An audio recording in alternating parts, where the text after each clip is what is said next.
Nih, kalau contoh sudut yang lain, contohnya misalnya sudut C, ya. Kita lihat sudut C.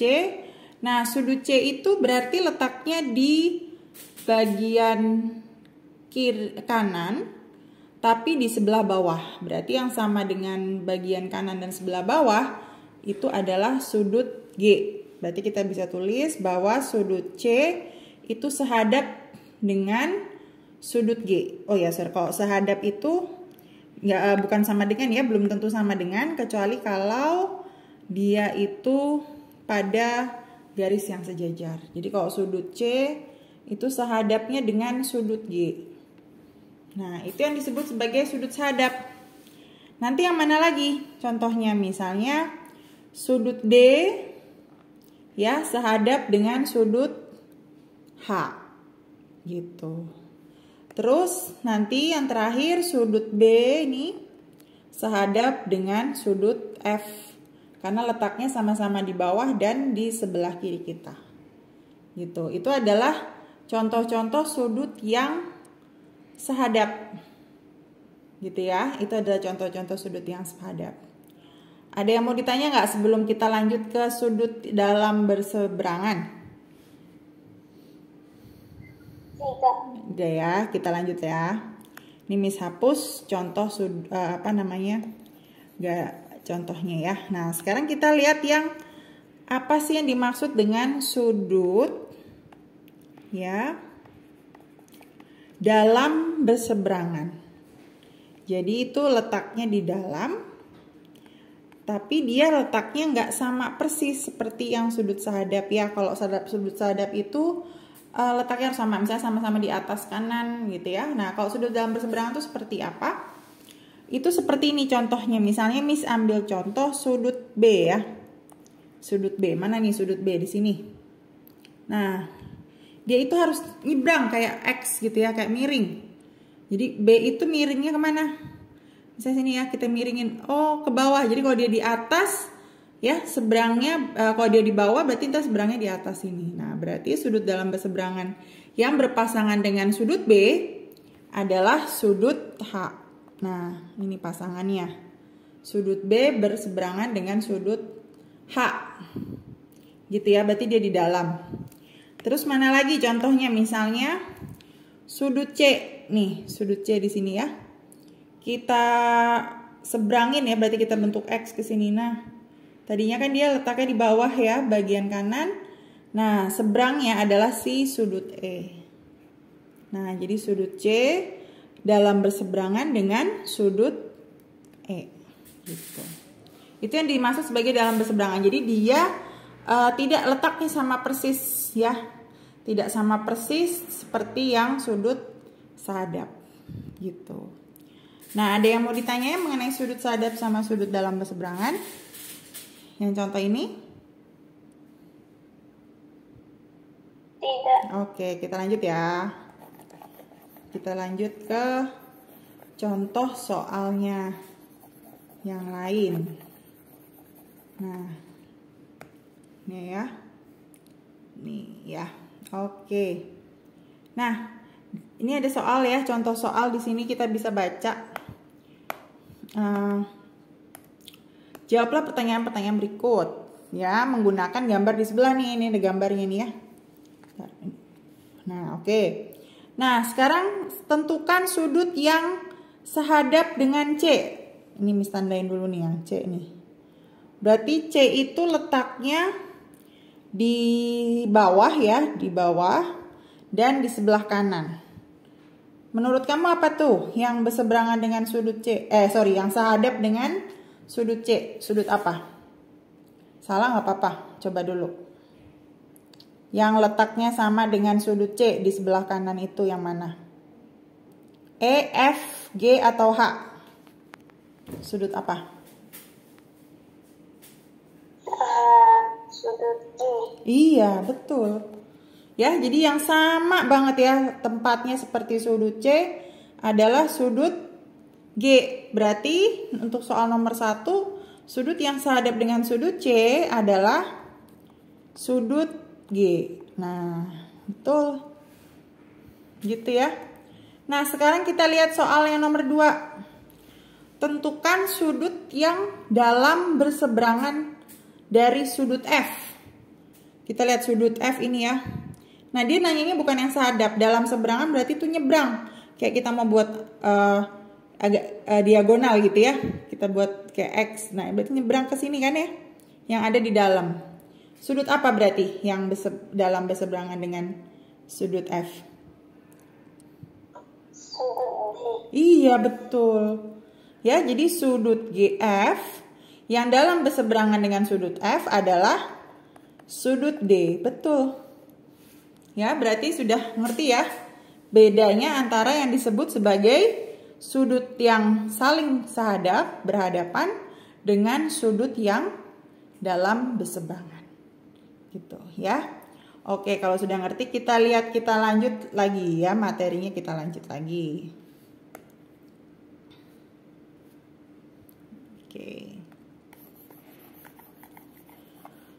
Oke, nah sekarang kita lanjut lagi ya, materi yang selanjutnya ini masih mengenai sudut yang sehadap. Tapi sekarang ya aturannya adalah bagaimana apabila sudut yang saling sehadap itu berada di garis yang sejajar. Gitu ya, jadi garis yang sejajar. Nah, garis sejajar itu lambangnya apa sih? Nah, kalau kita lihat nih ya. Nih Miss besarkan dulu nih ya. Contohnya nih. Ya di garis ini. Jadi garis yang sejajar biasanya dilambangkan dengan tanda panah yang searah dan sama gitu ya. Jadi kalau di sini kita lihat nih, di sini ada tanda panah. Kalau yang tadi kan sebelumnya nggak ada tanda panah. Nih ya. Berarti garis L, garis lurus ini yang ada tanda panah beserta dengan garis M ini disebutnya sebagai garis yang sejajar.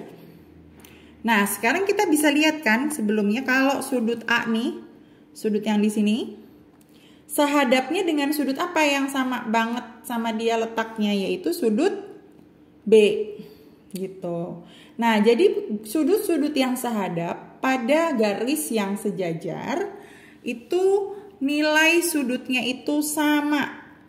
Gitu. Jadi sudut A itu nilainya sama dengan sudut B. Gitu ya. Jadi nilai sudut A sama dengan nilai sudut B. Kalau mereka letaknya pada dua garis yang saling sejajar. Jadi itu aja yang membedakan dengan yang tadi. Kalau yang tadi kan itu garisnya saling sembarang semua ya, nggak ada yang lambang sejajarnya. Jadi sudut A itu sama dengan sudut B. Tapi aturan mana yang sehadapnya tetap sama seperti yang sebelumnya. Gitu. Nah, sekarang kita lihat nih ya contoh soalnya nih ya biar kita makin bisa. Nah, ini di sini ada contoh. Nah, ini ya. Kita lihat di contoh soal nih. Ya, kita lihat contoh soal.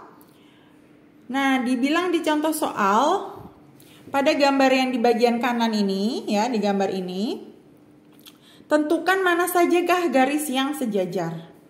Gitu, nyatakan jawabanmu dengan menggunakan simbol-simbol yang sejajar. Jadi di sini kan kalau kamu lihat ya di gambar ini ada garis L, M, dan N. Gitu. Tapi mereka kita nggak dikasih tanda panah nih, tapi padahal ada dua garis yang sejajar di antara mereka. Gitu. Nah, terus kita harus tahu nih, kita harus tunjukkan mana sih garis yang sejajar beserta alasannya. Selain itu, dari sudut X, Y, dan Z gitu ya, manakah yang besarnya sama? Gitu. Nah, pertama kita lihat satu-satu nih, misalnya nih, kan yang ketahuan itu sudut yang ini ya. Sudut 60, 62, dan 60. Gitu. Ini ada garis L, M, dan N. Nah, ini kan mereka ini tiga garis ini saling sehadap ya, karena letaknya sama semua. Gitu. Ya, 60, 62, 60. Tapi mana yang garisnya yang sejajar? Nah, kalau garis yang sejajar berarti harus yang memiliki sudut yang sama. Sudut sehadapnya berarti garis yang sejajar adalah garis L dan garis N. Kenapa? Karena mereka sama-sama memiliki sudut yang sama nih, yaitu 60. Di sini juga 60. Berarti manakah simbol garis yang sejajar? Yaitu garis L. Kalau sejajar itu simbolnya seperti ini. Nah, ya, sejajar dengan garis N. Terus selain itu kita harus tanya, manakah sudut X, Y, Z yang besarannya sama? Nah, karena yang sejajar itu adalah yang L dan yang N, berarti ya sudut yang sama juga adalah yang terletak pada garis L dan N. Yaitu garis yang sudut yang nilainya sama adalah sudut X ya, karena dia terletak pada L, dan sudut Z karena dia terletak pada N gitu. Jadi kita bisa tulis sudut X ya nilainya sama dengan sudut Z gitu. Oke, sampai di sini ada yang mau ditanya nggak? Tidak. Tidak ya, kita lanjut ke selanjutnya lagi, materi selanjutnya. Ya, oke. Nah, di materi selanjutnya ini sama nih, tentang garis sejajar, tapi mengenai sudut yang berseberangan. Ya, dalam berseberangan tadi. Jadi ini juga berlaku hal yang sama ya. Jadi kalau ini ada L dan M, di mana mereka itu adalah garis yang sejajar, ditandai dengan tanda panah. Nih, seperti ini. Gitu ya. Nah, ini kan ada A nih ya. Dia kan dalam berseberangan dengan B.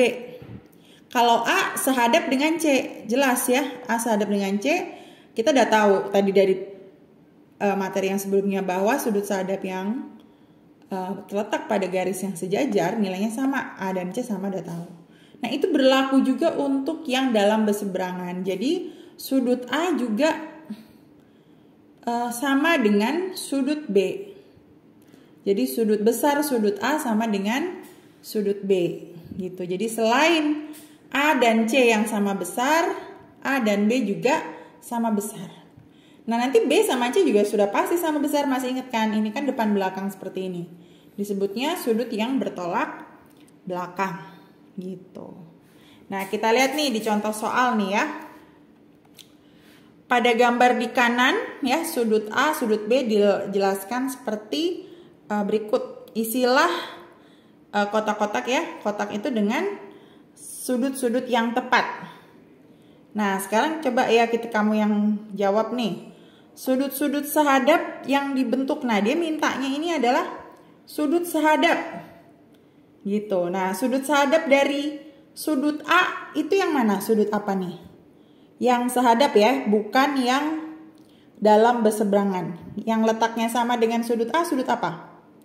B atau C? Mana sudut yang sehadap Opelia? B. Kalau B itu kan apa ini? Kalau B itu bukan yang sehadap. Kalau B itu kan yang dalam berseberangan. Yang sehadap, yang letaknya sama persis. Seperti sudut A. C, betul. Nah, dia tanyanya pertama yang sehadap dulu nih, hati-hati ya.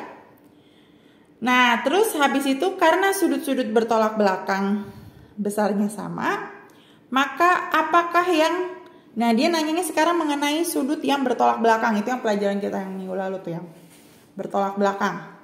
Siapa tuh di belakangnya B? Sudut apa yang di belakangnya B? Ini kan sudut B nih. Ya.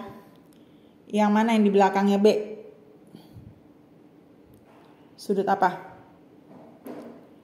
A atau C? Yang bertolak belakang. C, betul. Berarti maka sudut C. Gitu ya. Berdasarkan jawaban nomor 1 dan 2, karena sudut C ya, berarti sudut A gitu ya sama dengan sudut B. Gitu. Apakah itu sudut A dan sudut B? Sudut A dan sudut B itu adalah sudut-sudut yang disebutnya dalam berseberangan.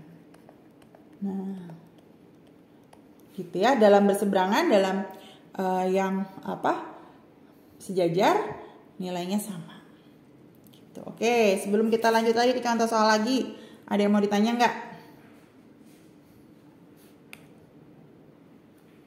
Tidak ya, kita lanjut ya ke contoh soal lagi.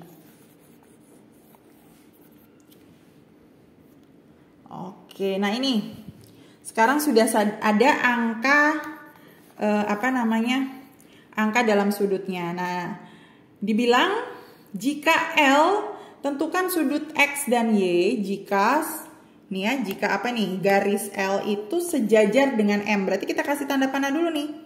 L sama M, berarti nih. Miss kasih tanda panah ya. Berarti L dengan M kita kasih tanda panah karena mereka sejajar. Tentukan berapakah nilai sudut X dan sudut Y dan tuliskan alasannya. Gitu.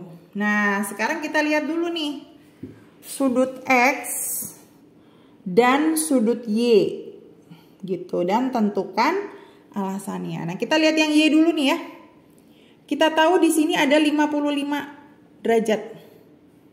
Nah, ini kan kalau kita nyebrang ke sini, ya, kita bentuk X gini kan ya. Berarti Y-nya kan disebutnya dalam berseberangan dengan yang 55. Berarti sudut Y berapa?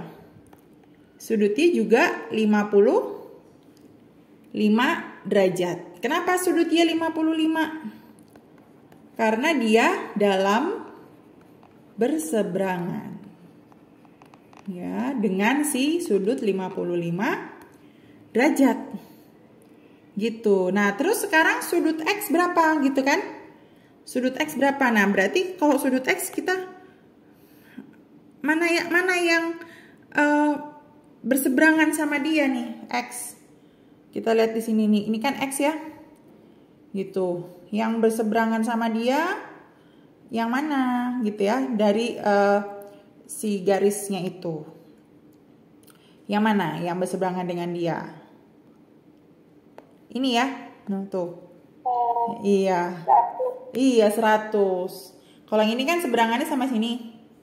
Ya enggak? Kalau yang sini seberangannya sama sini ya, 100. Berarti sudut X juga 100. Sama alasannya karena dia adalah sudut yang dalam berseberangan. Ya, berarti dia 100 derajat. Gitu. Oke, sampai di sini ada yang mau ditanya? Tidak ya. Oke ya, jadi kita kalau materi ya sampai hari ini sampai yang di sini